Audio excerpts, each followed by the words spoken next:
My guest today is the lovely Kerry Barrett. Kerry Barrett is the founder of Kerry Barrett Inc. And I'm going to tell you what that actually is, because otherwise that would be very... So Kerry teaches entrepreneurs how to be amazing on video. She's a video content expert, and she's got the credentials to back it up. She is a former news anchor here in the lovely Northeast, one of the places. I know most news anchors, and we're going to know this. You've probably been around a little bit. Probably didn't start in the New York metro area. And a journalist. Kerry, welcome today. How are you? I'm well, excited to be here. Isn't that what everybody says? What's the alternative? I'm really pissed off that I'm here. I'm glad. I hate that. You know what? I tell everybody, I'm like, don't say that. That's the dumbest thing to start with. What's the alternative? That you're pissed off to be there? No. Kerry, this is such a perfect way to start this episode. And by none of this is all improv right now. I do communications coaching for a firm. And we have a module on we call it Start with a Scene. And we do this thing where we're like, it's so good to be here today. Good morning. Today we're going to do these things. I'm like, what's the alternative? It's a bad morning. And by the way, when people like, I'm so glad to be here today. You're like, well, what would be the alternative that you're not glad to be here? And do we know whether it's today? You all suck. I'd really rather be doing anything else. And I am still excited that you're here. And even if you weren't, I would interview you anyway. Thank you. And I too am excited to be here as well. I just shouldn't say it. You just shouldn't say it. Do not take this as a sign of Kerry's actual skill as a news anchor, video content expert. She's demonstrating what not to do. It's great. No, but this was all planned. It was part of my routine. I'm doing a demo. She's doing a demo. It is true though. This is how most people I'm so excited to be here today. And I can't wait to talk to you about da-da-da. I'm like, I don't need any of that. Let's jump into it. Well, let's get into it. How shall we? Go. We shall. Kerry. I don't know, Kerry. I feel like you're just not you've got some good energy. I feel like you and I we're gonna raise the energy level here today. Or the FCC is going to shut us down, one or the other. I will tell you, this is an explicit podcast on Apple. So you do your thing. And I know your kids are in school today and my kids are not here in the office with me. So we're good. Boom. All right, Kerry, what's something that you nerd out about? Something I nerd out about is, well, this is sort of standard, but I do nerd out about helping my clients get confident on camera. That's just one of the different elements of being on camera, creating DIY content for like, again, all the stages of your funnel. Yeah. But the reason I nerd out about that so much is because I used to be really not just terrible at public speaking, but terrified of it, like back of the room, puddle of my own vomit. Probably I may have peed in my pants, certainly in the fetal position, hyperventilating, the whole nine. Yeah. And it was a long process to get to the point where I was able to be on. It makes perfect sense that I went into the broadcast news industry, right? Why don't you just get in front of millions of people on live TV every day and broadcast all of your flaws in the biggest network in the country?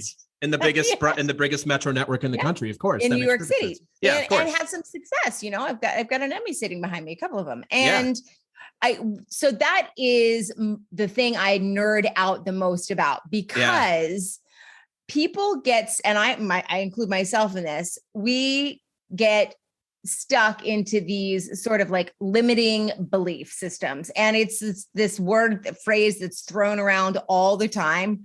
But I truly have lived it in a very obvious way and managed to climb out of it intentionally and deliberately, and then created not just a successful news career, but a business on that as well. And so if you were ever in a position where you feel like this is just outside of scope for me, I'm here to tell you that it is not. And I geek out about that big time because it was life-changing for me. Yeah. I want to give you a compliment right here at the top of the episode, because I love to compliment my guests so that they stay excited the whole time. Oh yeah. And this is listen, I'm a good performer. So even if I hate it, I'll act like you'll be like, oh yeah, it's great, Jason. No, I want to. Great. I'm so excited to be here.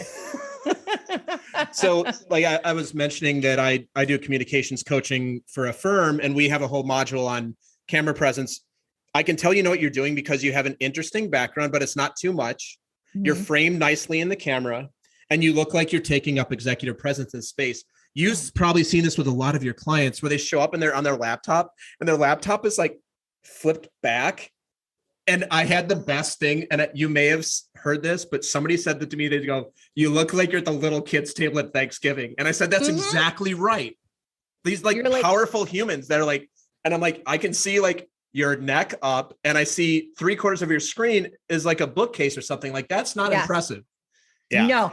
And it's so interesting if I can piggyback off of that. Please. And I appreciate you mentioning it, is that there is often a confidence thing that goes on with being on camera. And it's almost the exact same concept as being like on a stage in front of people in person versus through the lens. And you can tell when somebody is comfortable because they step out from behind the podium, or even if they're not comfortable, they know how to fake it and they work the stage, which means they show it's confidence, it's authority, it's making sure that everybody in the audience feels like they are being spoken to one-on-one or spoken with. And you understand the stage because it's a concrete thing in front of you. On the camera, it's exactly the same. You have to fill the space, you have to be engaging, but the techniques of doing that are a little bit different. And I think because most people up until the last couple of years have not spent the majority of their professional careers on camera, there's a bit of an aesthetic that goes along with it as well. And if you haven't honed your eye, if you haven't spent time studying about how to be on camera, you don't really understand what that shot with your eyes just peeking over the top of the monitor down in the bottom corner actually looks like, It's not a good look.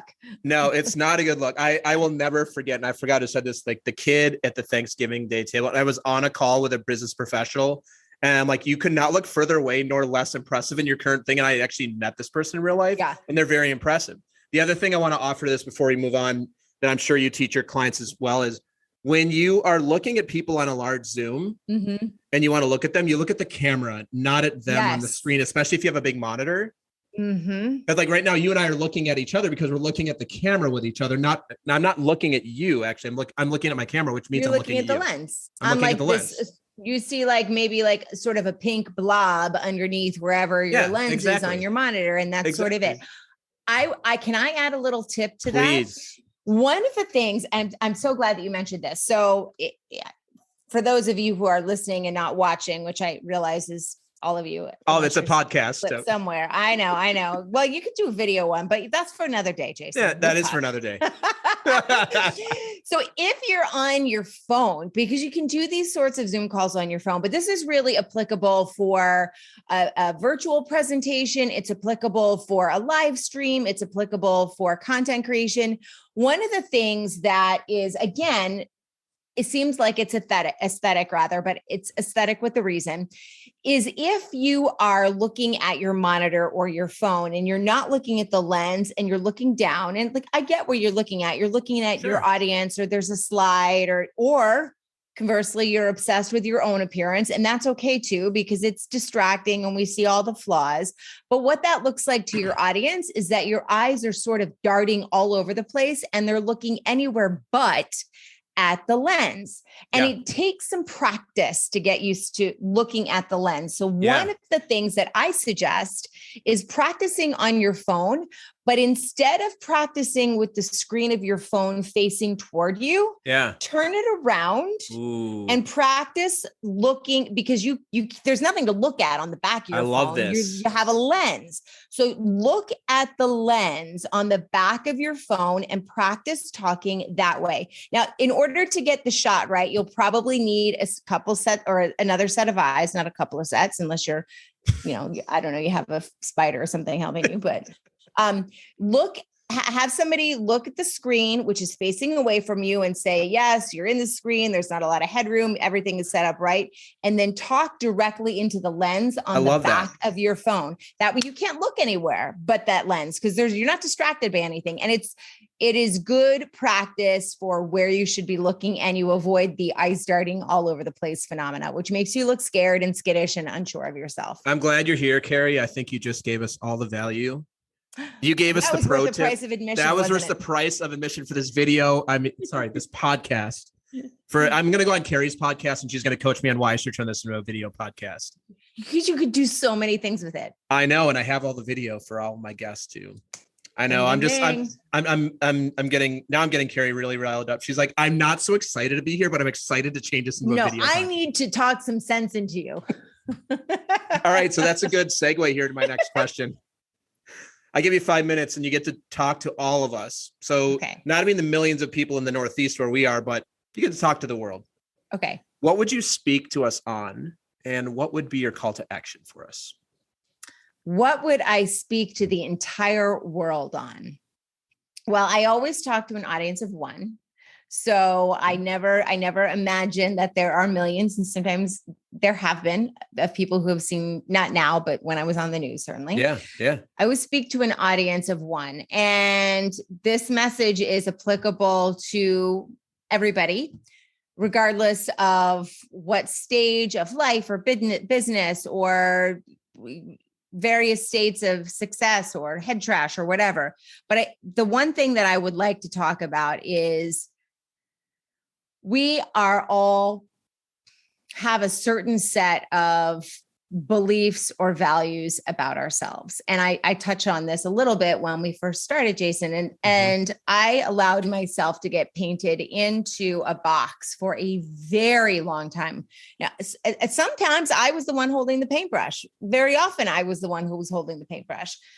But I took that paintbrush from other people and continued their work in many cases.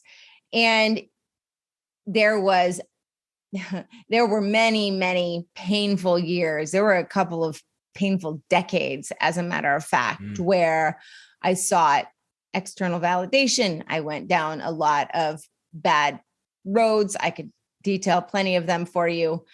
I made choices based out of fear and what I think was expected. And I know I'm talking a little bit high level, but for me, the way that played out was I tried to be everything to everyone. And I did a little bit of that in my business too when I first started. And I always wanted to be liked. And excuse me. When I finally was able not to completely set aside that compunction, but to make decisions that were not based on it, to recognize rationally, that's your fear talking. And if you follow it, you're going to keep going down this wrong path. So I want you to do the counterintuitive. And I know that we talk a lot about making choices and decisions based on feelings. Sorry, I just hit my microphone. Did you hear that? I did. That's good.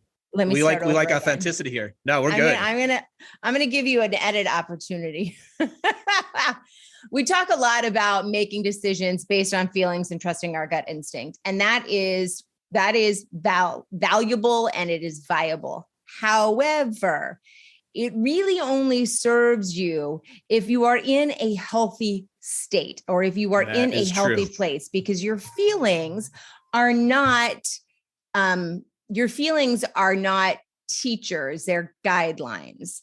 And what you want to do often has to start up here. It has to be deliberate and it has to be intentional. And learning how to balance here, that means your head is what I'm pointing to, for those of you who can't see me, which again is all of you, and your heart, combining the two and making solid decisions from there. They could be risky, but they're calculated risk, and they take into account what's going on in your heart and what's going on in your head. But I made a lot of decisions based on what was going on in my heart. I was not at a healthy place when I did so. And I had to recognize that all that like pop culture stuff, trust this, do that.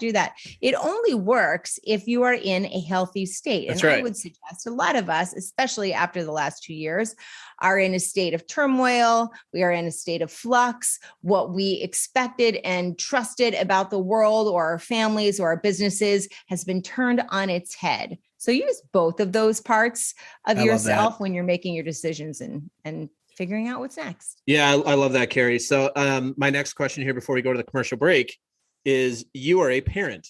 Mm-hmm. So how do you talk to your kids about this, if you are talking to them about this yet? I just the way that I just did. So my middle guy is 7. My little guy's 5. So we're not quite at this level, but my daughter is 11 and a half almost now. Yeah. And we're getting into the things that happen at that age. Yeah. And I talk to her in exactly the same way as I'm talking to you. I mean, I may use different experiences, but she knows that I've made mistakes, and she knows that I've sought external validation, and she knows that it took me a long time to dig out of the holes that I put myself in with the help of some other people, but I certainly was more than willing to pick up a shovel and dig. Yeah. And in the exact same way, because I would hate to see our kids are going to make mistakes. I was about to go down that like typical parent thing. Like, I don't want her to make mistakes that I did. She's going to make some of them, but I don't want her to take 2 decades to recover from them. Yeah. You're looking to shorten the trauma for your kids. Let's compress that a little bit. Compress the trauma. Your call to action as parents, if parents compress the trauma for your children, that's the call to action. Compress the trauma, baby. Yeah. That's it. Just muscle through. Thanks, Kerry. That's facetious. That's not the right thing. Yeah. Thanks, Kerry. We're going to go to a brief commercial break. We'll be right back. The Talking to Cool People podcast is brought to you by Jason Frizzell Coaching. Jason works with amazing people who are looking to find and develop their passion and purpose and create their journey to wherever it is they want to go. Check us out at jasonfrizzell.com, Facebook, or on Instagram. Jason loves hearing from anyone who thinks it would be cool to connect, to be coached, or to be a guest on our show. Email him at podcast@jasonfrizzell.com or DM him on Facebook and Instagram. And now, back to some more amazing conversation on Talking to Cool People. All right, Kerry, we're back. Hello. Compress the trauma. That's the new tagline. Compress the drama. Compress the trauma. If we had hashtags back when I was a teenager, that would have been mine. That'd have been yours. But you're like, I can either compress this trauma or I can expand it greatly for decades. I think I should who wouldn't want to live in this world of darkness and depression for 2 decades? Fabulous. All right. So Kerry. Yeah. We know a few things about you. We know you're a parent because I spilled the beans there. You're an Emmy-winning journalist. You run your own company now. You believe this is a video podcast. Still, we know that. I do. I keep making the mistake, but it's not a mistake. It's just, I feel like you're mad about the manifesting. Subtle hint to you, Jason. Yeah, I feel like Kerry, you're about to manifest something. I'm like, I have a special announcement for this one episode. This is the test episode. Excellent. What else do you want us to know about you? What else would I want you to know about me? That's the classic delay answer response. I just repeat the question back and it gives you a little bit of time. Mm-hmm. What would I want people to know about me? Well, I grew up overseas. Okay. And the reason that I mention that is I do think it inspired my interest in learning about different people, understanding their stories, which goes back to, where I eventually went in my professional career, which was a journalist, a broadcast news anchor, and then taking that element and also applying it to the way that I work with clients now. So, I mean, I'm interested in what they're doing, why they're doing it, their storyline, not only for us working together, but also the ways that can be incorporated into content that they're producing. So I traveled a lot. I absolutely love to travel. I have not done a lot of it, but I'm going on a volunteer trip with my daughter to Africa this summer for 2 weeks. Cool. With a client of mine who runs a nonprofit there. We're actually going to be working in a rural community, and we're helping the kids understand about gender equality through sports. My client's a former Olympian, so she's got a lot of experience in that. Yeah. Very cool. What else what else should you know about me? I started my business. This is something that's, I think, relatively interesting. I started my business with 0 business experience. I truly, when I tell you, when I started and I would go to networking meetings and they would ask me how I was going to scale, I'd pull out my phone and Google very quickly, what does scale mean? I'm like, I have no flipping idea what you're asking me. And I never worked with any of those people because they didn't understand my journey. They didn't understand my story. They wanted to work with me, but I'm like, you don't even know what I know and how little I know, and you're not speaking my language.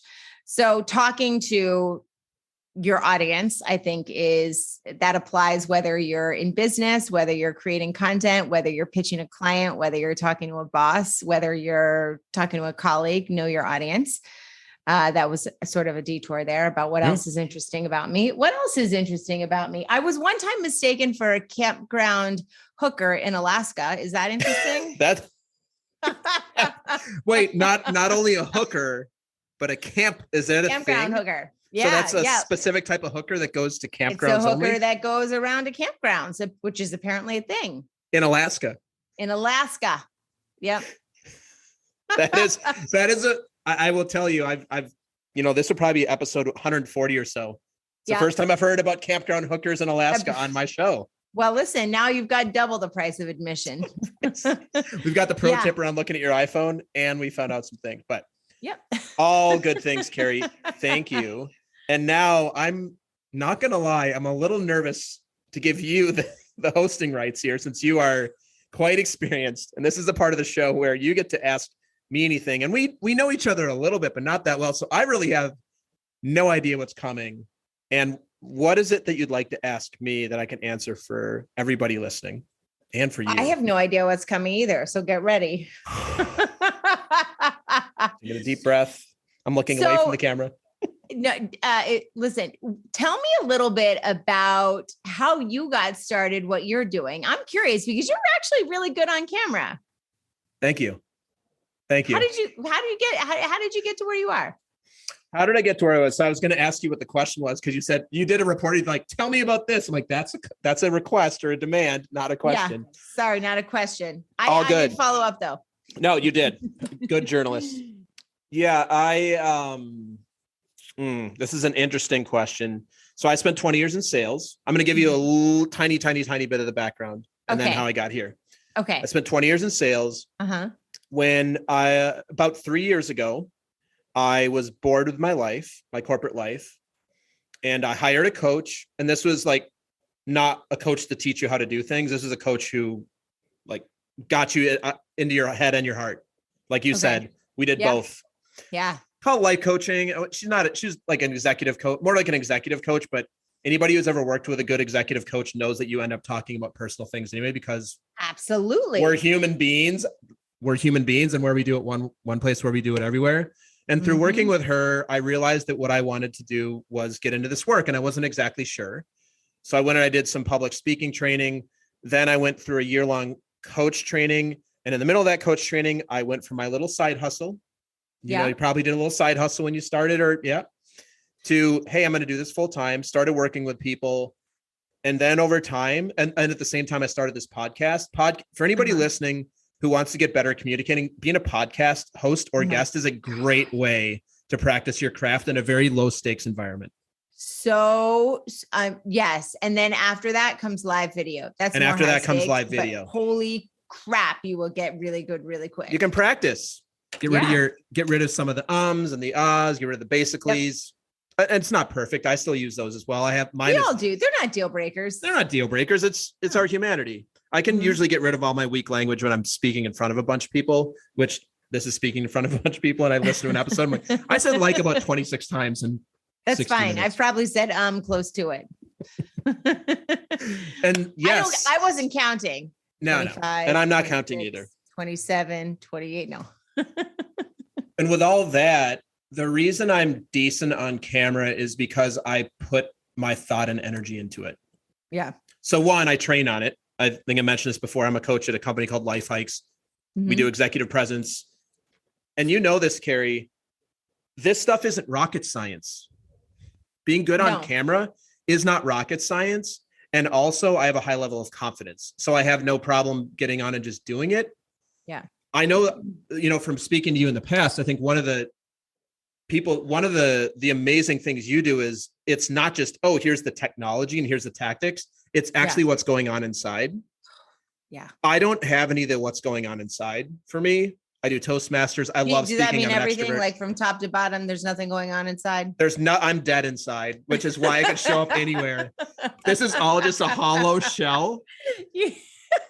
of nothingness from Of top to AI. bottom of AI. Yeah, this is actually an art. This is actually in the metaverse right now.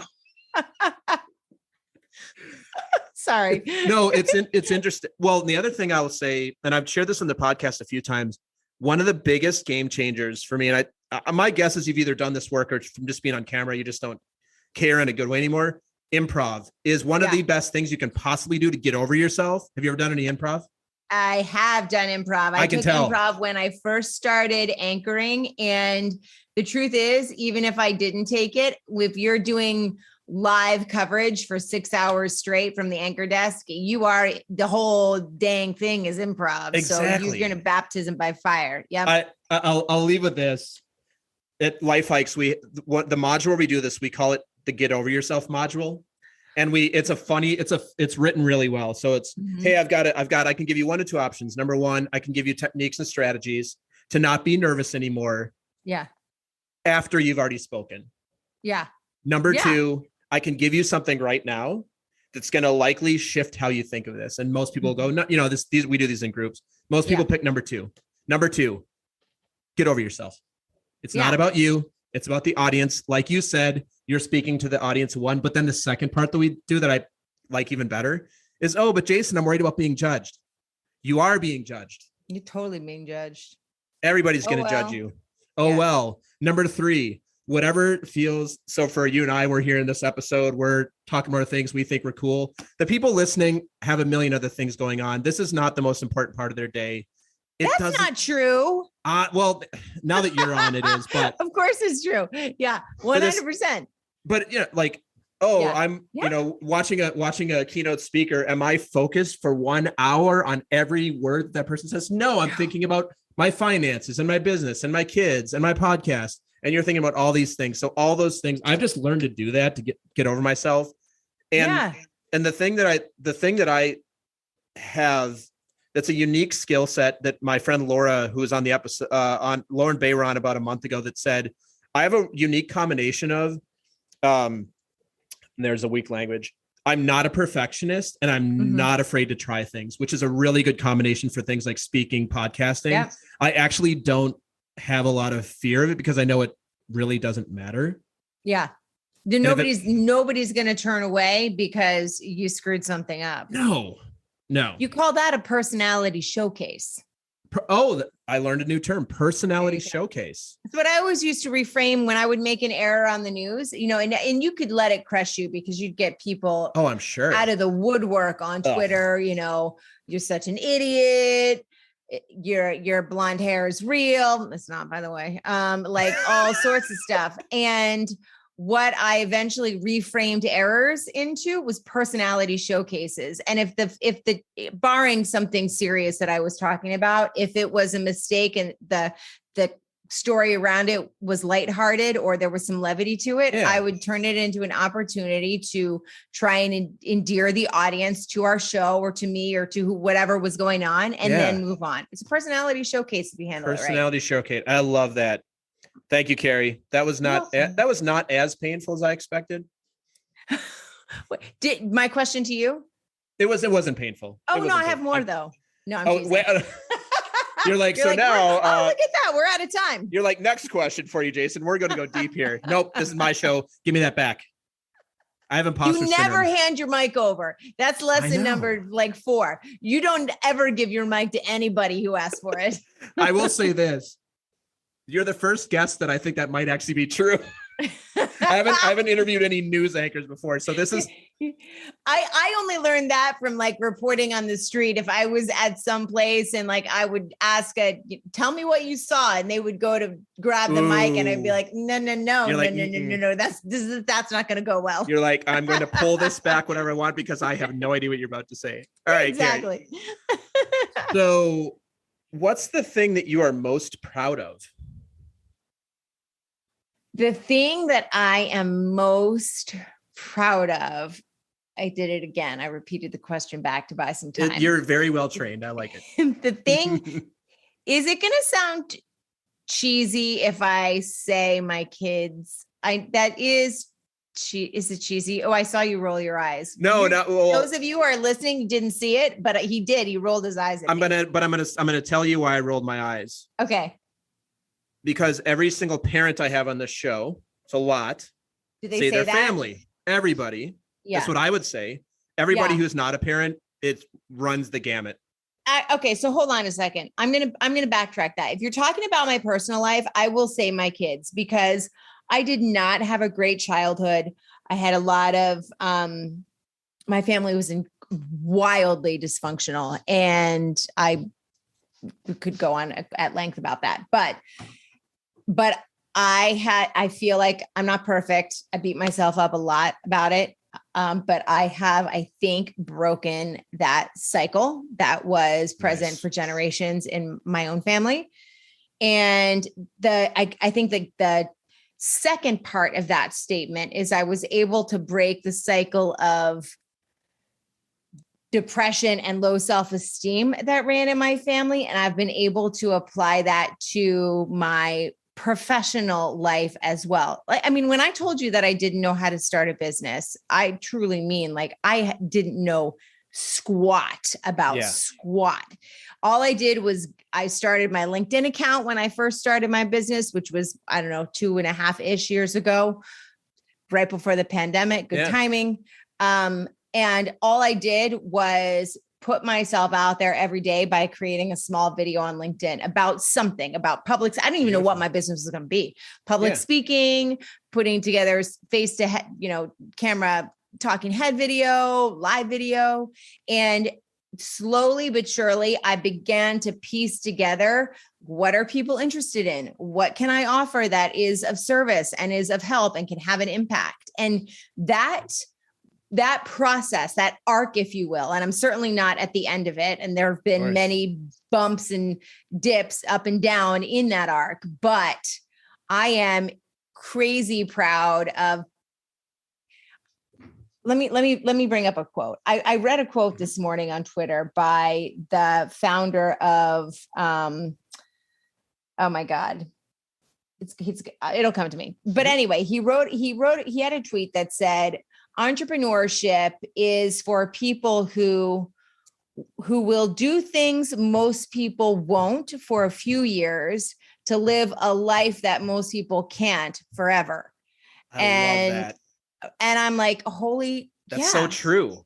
If I had thought about what this would have meant for the first 2.5 or 3 years, it would have been terrifying, but I didn't, deeply anyway. I pieced it together and I figured it out, and damn, I'm proud of it.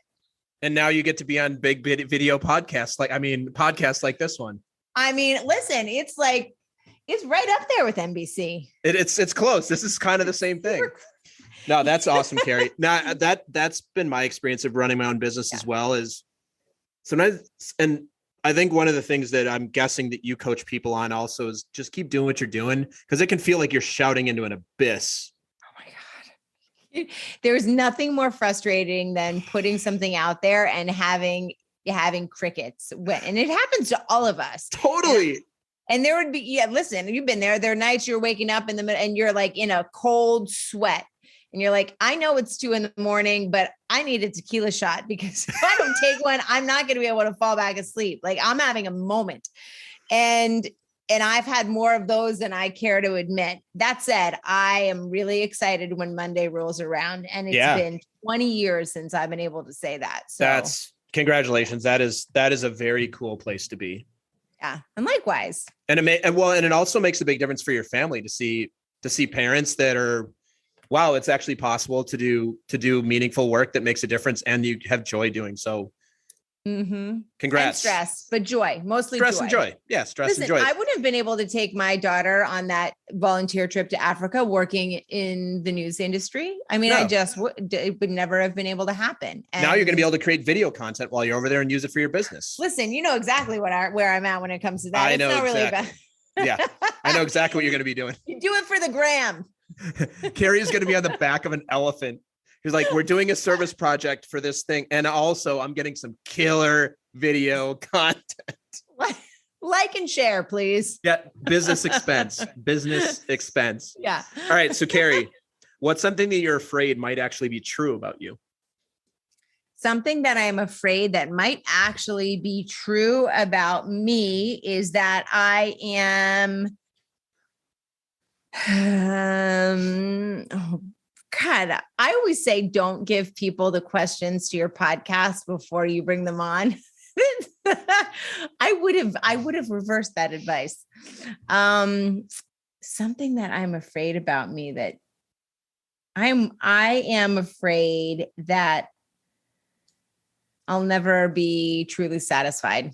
That's also true. I think that comes with entrepreneurship. I think that comes with people who are inherently driven. And sometimes I question whether my drive is based on just desire for like success and impact and changing, you know, my family's dynamic, or if it's based on still like an internal sense of I just still don't feel quite worthy yet. And I would probably say it's a combination of the two. Yeah. I would say that would make you a very normal human being. Okay, good. Some ego-based things, some wanted to change the world. I would think that would make you very normal. And I'm just going to say it. I now have Hamilton satisfied in my head. Hamilton. I've never There's a song called show. Satisfied. Have you heard the music? Heard it. No, I'll send you the song. Some of it. I'll send you the song. It's a great song. And it's about how one of the women can never be satisfied. Oh, what are we talking about here? Not in that way. Just like they're always wanting more. I figured that. Sorry. Yeah. Well, inappropriate. Listen, I've been in the newsroom for years. You can only imagine what I encountered. I feel like I would do well in the newsroom. You probably would. Well, you know what? So did Matt Lauer. So I don't know. Yeah. Well, that's. And Bill O'Reilly and Charlie Rose and Roger Ailes and. I'm actually interviewing Matt after you, so I'll bring it up to him and see. Yeah. Hey, tell him I said hi. I will say, hey, Kerry Barrett. Yeah. She said that you had a lot of fun for a while, and then it didn't go so well at the end. Oh my God, it's so awful. That would be awful and really funny. All right, Kerry. So let's talk for a couple minutes about what you're up to, what you do. How can people connect with you? Thank you. I appreciate that. Yeah, I teach business owners, coaches, consultants, course creators, which is super big industry right now, especially after coming out of the pandemic or still sort of coming out of, I don't know where we are actually, to be honest with you. We're going in and out, but I teach all of those groups how to create standout DIY video, marketing video, social media content, webinars, video newsletters, marketing video, and then leverage them for their full effect. Video has a great ROI, but not many people have the time and the tech down, meaning they don't have a system. So it takes forever. They don't understand the tech. You don't need a lot of tech. You need a phone, a face, and a voice. That's it. And then they don't know what makes good content. A lot of the talking head video that we see, which is perfectly acceptable and it should be there. It's great for landing pages. It's great for emails. It's great for anticipation, thought leadership pieces, but very often it's boring and people don't know how to fully leverage it. And they don't understand video for different stages of the funnel, like video for social media. That's you're inviting people to the party. It's got to be interesting. It's got to be engaging. It's how you grow your following. And then your goal is to take these people who are up here, right at the top of your funnel, and move them into the next stages, getting them on your email list through your newsletters or tips and tricks that you're posting on your vlog or a challenge or a boot camp that you're having. And then at the very bottom of that funnel, for a lot of people, depending on the price of their offer, is live video. Live video is hands down the greatest way to take people who are already interested in you and what you have to offer, build trust, create fans, and sell. And if you could do one live stream, then you have content for a month with the repurposing opportunity. In fact, I have a boot camp coming up in May that is a 2-day boot camp. It's a live boot camp. And we go through the 6 simple steps to create 1 month of content from a 60-minute live stream. So how do you do it? How do you interview? How do you repurpose? And how do you use it to sell and grow? I feel like I need some validation from you here at the end of the episode, Kerry, because I felt like I've been letting you down as a video person. Mm-hmm. I'm doing a LinkedIn Live this Wednesday with a friend of mine. We're doing it on extroversion and introversion. I am taking that video. I'm chopping it up. I'm doing some stuff with it. And I'm also taking the audio and creating a podcast episode out of it. Ding, ding, ding, ding, ding. Do I get a little bit of validation from you? 100%. Can I offer you an additional thought on that? Please, aside from doing the live and then turning it into a podcast, I would do some Q&A at the end only, not throughout. The reason at the end is it just makes it easier for editing. And then you can take those questions and that you answer live, and you can use those for other social media posts. You can use those for FAQs. You can use them for inspiration, for topics for other episodes. And then you should ask people on your live to either text you or send you a video of sort of their aha moment, like their takeaway. And then you should capture those texts and those videos and use them as social proof. This is what it's like to work with Kerry, obviously. I was like, I'm going to do this thing. You're like, here's 4 other ideas. I'm going to use all that. Go for it. Thank you, Kerry. I can't wait I'm going to watch. Yeah. 8 a.m. on LinkedIn Live. I'll heckle you from the virtual crowd. Please heckle me from the virtual crowd. I love being heckled. Kerry, last thing for us. Please leave us with some short and sweet Instagram-worthy words of wisdom. Instagram worthy word. I'm doing that repetition thing a lot, aren't I? Instagram words of wisdom. Thank your haters. I did a post on this on LinkedIn not too long ago. And if you check it out, you will read the story behind it. But every single rejection, every single bully, every single instance of, man, I have to dig my way out of whatever this challenge, obstacle, hardship is. Every single one of them have made me the person who I am. They were not pleasant at the time. They were not, I certainly didn't like going through them when I was in the thick of them, but it's really easy to say, I can do this, I can do that. I'm this person, I'm that person, if you haven't been fully tested. And those haters will test your self-worth. They will test your determination. They will expose blind spots and weaknesses that you didn't realize you have. And all of those things make you a better person. They are, in fact, how you win life. Yeah. And most of the haters are the people who aren't actually doing any of the work themselves. My thought is, and it's funny, I did a post about this not too long ago either. Trolls always punch up. They always of course. They never punch down. No, because it's ridiculous. They punch up because they are upset at watching people do the things that they wish they could do. Oh, absolutely. Recognize that. And it does go back to that, kindergarten playground bully crap that we read about, but I have not seen in 25 years on camera, including my own business, I have not seen a single instance where that does not apply. No. Kerry, thank you so much for being on today. It was a blast. I can't wait to have you back on again. I think we may have to do a video. I was really excited to be here. Kerry was very excited to be here. And this may be my first video podcast because I feel like she's going to email me afterwards and be like, bro, you better make this happen. Thank you so much, Kerry. Keep up the good work. It was a pleasure. All the things you just shared are going to be in the show notes. Check out Kerry, all the things you're up to. And you have a launch coming up too. So we'll put that in the show notes as well. Appreciate it much, Jason. Thanks, Thank you. Kerry. Yep. Thanks for listening to another episode of Talking to Cool People with Jason Frizzell. If you enjoyed today's episode, please tell your friends. Follow us on Instagram and Facebook and give us a shout out or take a moment to leave a review on iTunes. If something from today's episode piqued your interest and you'd like to connect, email us at podcast@jasonfrizzell.com. We love hearing from our listeners because you're cool people too.